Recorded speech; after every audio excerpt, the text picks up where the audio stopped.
It's the guitar. My romantic guitar. I'm practicing for this evening. I've got a gig in the restaurant. Not one of those Just again. sitting in the corner going... I think you need a new plectrum. No, come on. Look, I always walk like this. I did when I was a kid. It's a football accident. No, come on. It's St. Valentine's Day, and the lovers won't notice. I'll sit in the corner of this Spanish restaurant just going... They can't see it's a guitarist. I'm behind a plant. Forget it. You're right. But come on, I was really doing it for you, and let's start. Come on, do it. Okay, John Walters is here now, and he's in every Tuesday to talk about his week. We call it, rather imaginatively, I think, Walters' Week. So what's been happening in your week? Was that not a good lead-up question? Do you want another one?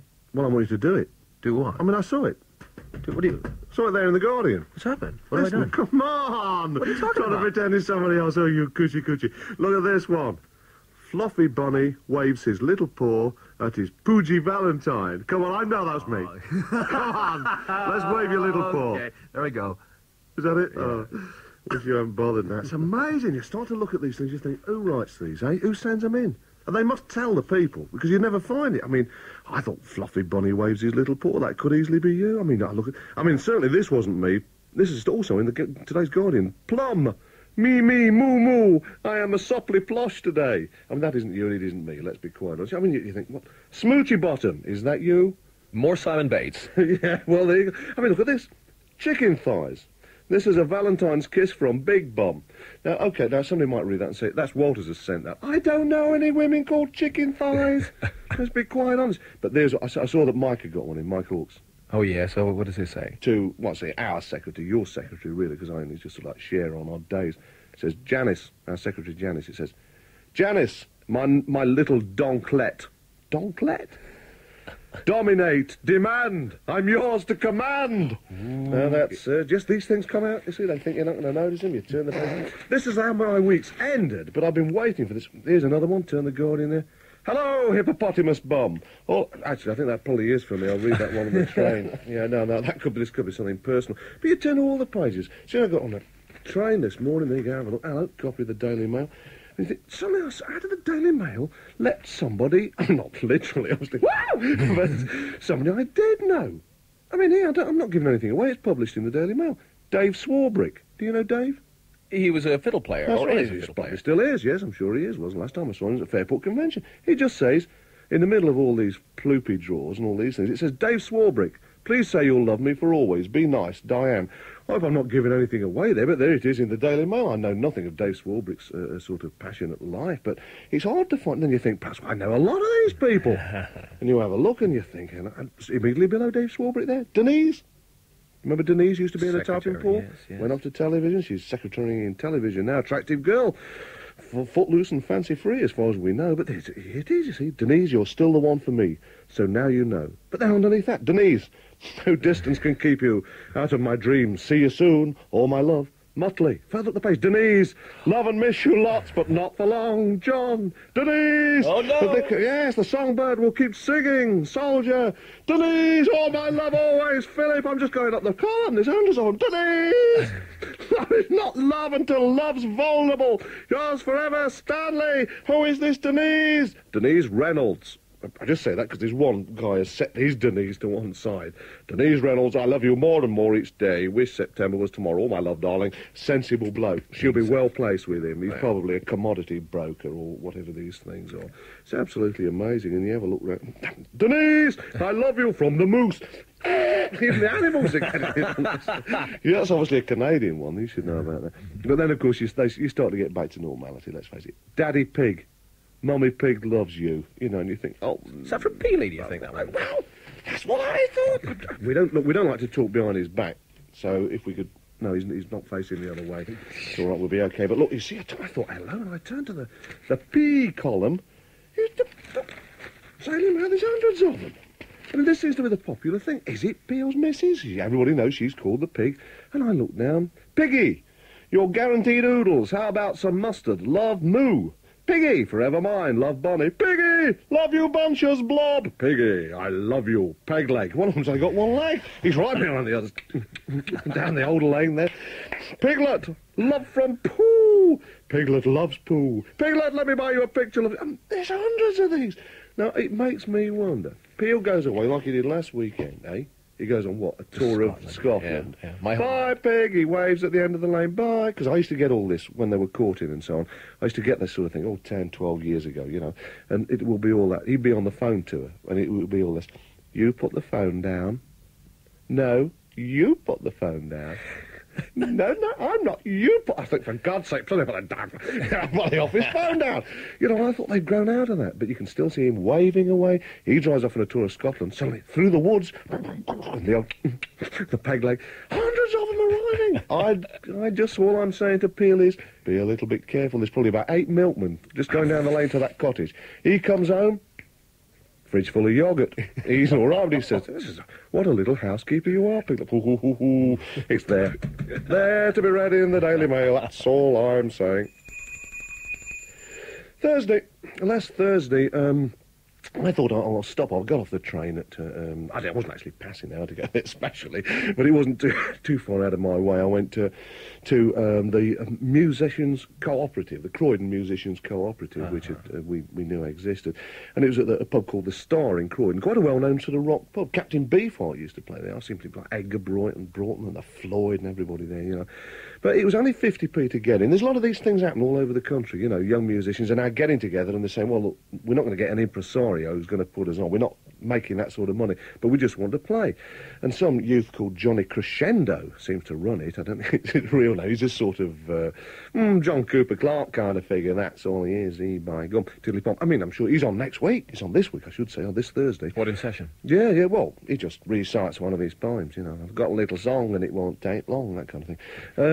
But apparently, local bands in Croydon, they can pay £20 to join this thing, and that's quite a lot of money, obviously, for a little band, but they want to get on somewhere, and every Thursday, right the way through sort of February, March, apart from, I think, one, so if you're in the area, please do check that it is the night of the Musicians Cooperative, they just put on 3 bands, and all their fans and relations all turn up. It's quite a big turnout, you know, it's very nice.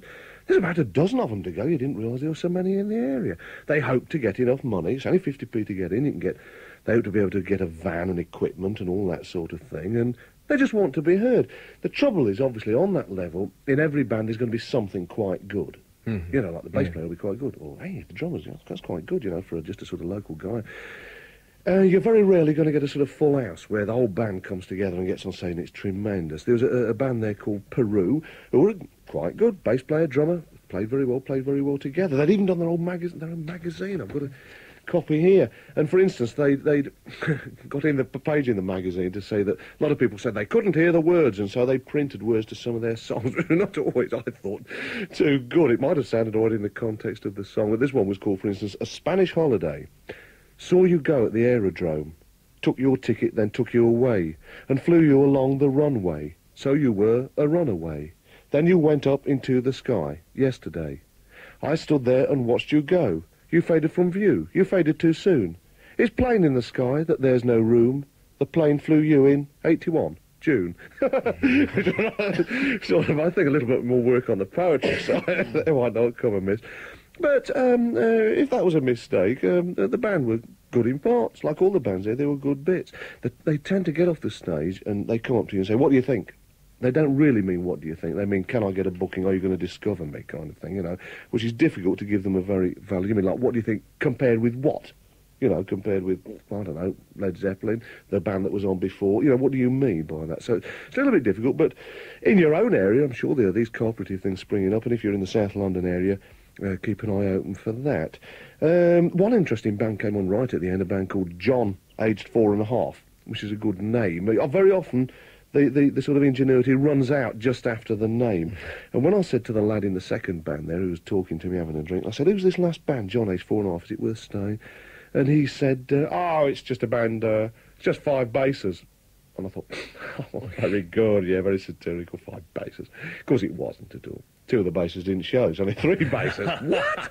There are 3 basses and 4 of those little toy drum kits about 18 inches high, all along the front of the stage. And of course people stepped up and grabbed the kit and started to knock them over and hit them. And these 3 basses were just hitting and plonking and scraping, glowing, glowing, glowing, all going away. Somebody's declaiming and you couldn't quite hear what he sang. Over the top of this. Then a fella got up out the crowd, with a lot of firewood and started to make a table in the middle. And it's only scrap wood. He's getting planks and hammering in the middle of... Oh, baby, it was really interesting. You couldn't deny that it was interesting. Afterwards, I said to somebody, I expect they're all art school types. Are they bound to be? They said, no, they actually work for a living. I didn't know there were 5 people in Croydon who still work for a living, but there they all were on stage. It was quite amazing.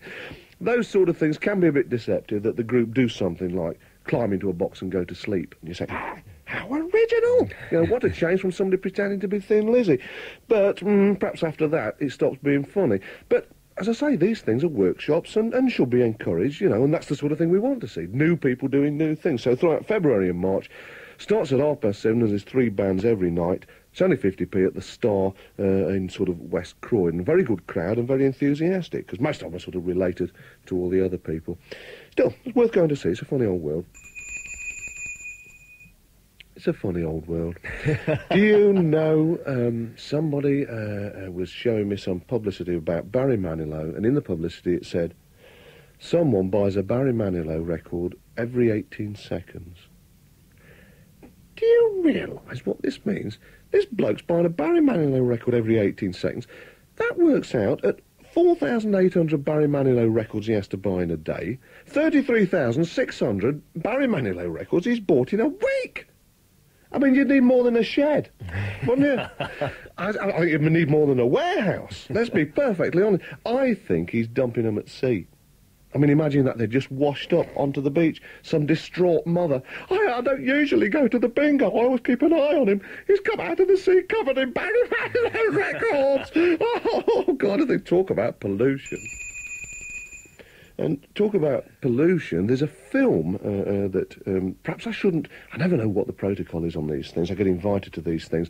I'm not going to sort of criticise it because I think it's sort of embargoed up to a certain time. You know, they show you these films earlier, then they say, you don't criticise it until this week. There's a film that's, I think, very big in America and seen as very important, called Silkwood.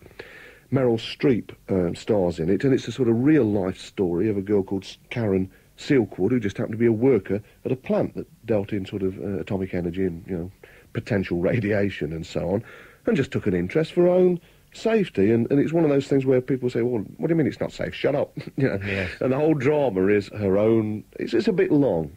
The whole thing went on a little bit long for me. And the trouble is with the Americans, they don't realise that our television does things that are pretty good, you know, but when they make a film that's a serious film, they get behind it, so I expect Meryl Streep will be up for Oscars and all that sort of thing for this thing.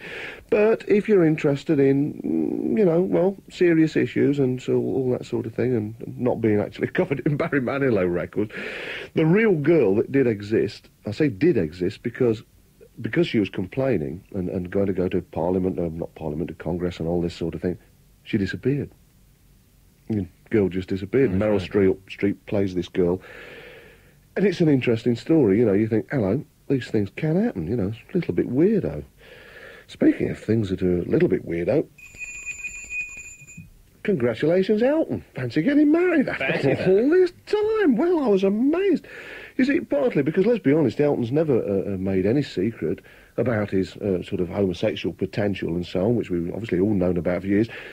And as we know, there are plenty of people... Get off. No, there are plenty of people... it's Valentine's. Yeah, sure. In show business, in sport, in politics, and everybody says, oh, of course, he's a bit like that. So, I mean, it doesn't worry so many people these days. People aren't worried about it. But Elton was very bold, particularly being in the football world, you know, sitting in the director's box. You know what football fans are like, you know, and just to say, well, OK, that's part of me, and that's the way I am. But, you know, judge my work and what I do aside from that.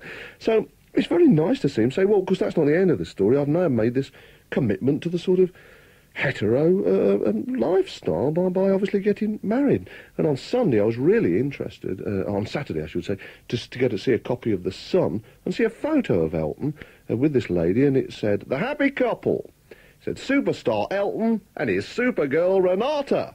And I thought, very nice. And hang on, I've seen that woman before. It's not Elton's wife at all. It was Nigel Olsen's wife, the drummer. And I thought, just start Bennett. Yes, this is how it starts off. I thought Elton's got to have these things explained to him. You start off with your own wife. Most people wait a couple of years before they start messing around with other people's wives. Oh, gosh, you know, see, he watches the Thornbirds, thinks that's how it's done. Not at all. Oh, dear, slowly but surely. And I speak as somebody who was at Bernie Taupin's wedding, Elton's sort of co-writer, obviously, and Elton played the piano. Yeah, this was about 10 years ago. And I nearly won the hokey-cokey. Not the hokey-cokey, the musical chairs. There's me and a little girl, and just this one chair, and I was skidding round, desperately pushing this little 8-year-old girl out of the way. And Elton obviously waited till I couldn't get to the chair and stopped the piano. Which was nice anyway. But anyway, obviously, all the best to the happy couple. And, of course, they're a long way away. All the best to the happy couple! Oh, Steve, you can't hear anything, you're not listening anyway. Speaking of the happy couple, all week, as part of my Walters week, all week I've had to put up with Torvill and Dean. I don't mean in a spare room, I mean like I'm not skating on down the bath, I mean on the television. You know, and you think, I'm sure they're a nice couple. You know, they're every mum's idea of people you ought to marry. Well, not all of them, obviously, but you know what I mean. You know, I mean, they're nice. I've done gigs with them. Are they nice people? I have not, yes. I'm sure they are. Yeah, I'm sure they quite genuinely are. And in fact, I'm sure, like, the people who run daytime Radio 1 rather than nighttime see them as Torvill and Dean without the ice. That's a Radio 1 audience. Super people, beautifully groomed, nice haircuts and all that sort of thing. Nice people. Why not? Why not? I don't object to them being nice couple. And I don't object to them being the best in the world at what it is that they do, because I couldn't stand up on the ice, never mind do all that and all that Rebels Bolero. I can't do that. But just a minute. Frank Keating in The Guardian on Saturday brought it to a head and said, lovely, but is it sport? And I think this has got to be looked at a bit closer. He pointed out that 10 years ago it wouldn't have even been considered as part of the Olympic Games. And it goes back to, like, American television money. Yeah. American television would say, we've got to take it, there's a lot of money, people are really interested, we'll get a lot of figures, we'll sell a lot of whatever it is, sell Coca-Cola and all this sort of thing. And he said, this is a bit strong. And he said, since that time, he said, this new Olympic competition has seemed to me to be little more than well-publicised auditions for future ice show stars. And somebody says, John Curry actually is quoted saying, Torvill and Dean should make $1 million by Christmas. And he also says that The Spectator referred to them as a couple of down-market ballet dancers on ice. And, you know, you don't want to bring them down, but, I mean, that's basically what it is. I mean, we're all going mad and saying, gosh, England is tremendous, but how can you have a sport, an Olympic sport, and give gold medals when, as he says here, for artistic impression? I mean, who'd have given artistic impression for somebody like Zatopek, you know, the runner who was rolling all over the place, you know, and would get to the front? That's sport, isn't it, really? Yeah. I mean, Rocky Marciano, Rocky, I'm only giving you 5.5 for artistic all right, 5.9, you know. Well, what's next? Olympic darts, because people want to see it on telly. Olympic snooker, ballroom dancing. This is something Benny Green said in an article a year or so ago. As far as he was concerned, if it has to be done to music, it isn't sport. You know, not against them being on and winning prizes, but, you know, calling it Olympic sport is just absolutely silly. I know that, I'm sure they'll get their gold medals, they'll go professional, and then next year we'll see them touring the country in some big ice show, shop assistants on ice, or something like that, because, you know, it's all those sort of people whizzing about. But I think that just because people like it on television just doesn't make it valid. OK? So all you Torvill and Dean people out there, nothing against them personally, of course, but all you Torvill and Dean fans, if you disagree with me, John Walters, please write to Radio 1's mailbag for next week, because you're probably so out of touch you didn't realise it's been taken off. Busking! Every morning of Walters Week I get off at Oxford Circus and I come walking in and there are people busking. You know, it's such a big thing in London now. They have I don't know whether you noticed on the posters, they have their initials put up there and say, like, 9:30, Dave, you know, or something like that. 9:45, and they take a little bit of time. They book themselves in. It's very nice. But I won't give money for certain things. I won't give money to anybody who's playing Annie's song. Why? Just because if you walk by and it's like, and I think he's just doing that because it's the Thornbirds again, Torvill and Dean again. Juan Martin time. Exactly, Juan Martin. One more time. Juan Martini, yeah, all right, but not at this time in the morning. On second thoughts, why not? And I won't give any money to hippies. Anybody who's playing Blowing in the Wind, not a penny will they get from me. Good musicianship, or somebody doing something interesting, I will drop them 10p in. You know, that's the sort of What a chap big I am. guy. Yeah, 10p just like that. But this morning, I came in and I thought, wow, weird. I thought, Valentine's Day, this romantic, this violin, Brahms, something or other.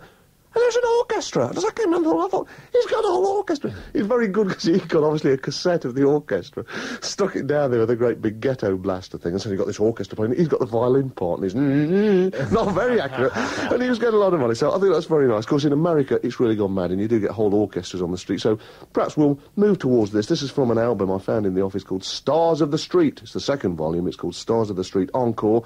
So let's finish this week with, well, not a full orchestra, but the New York Brass Entourage.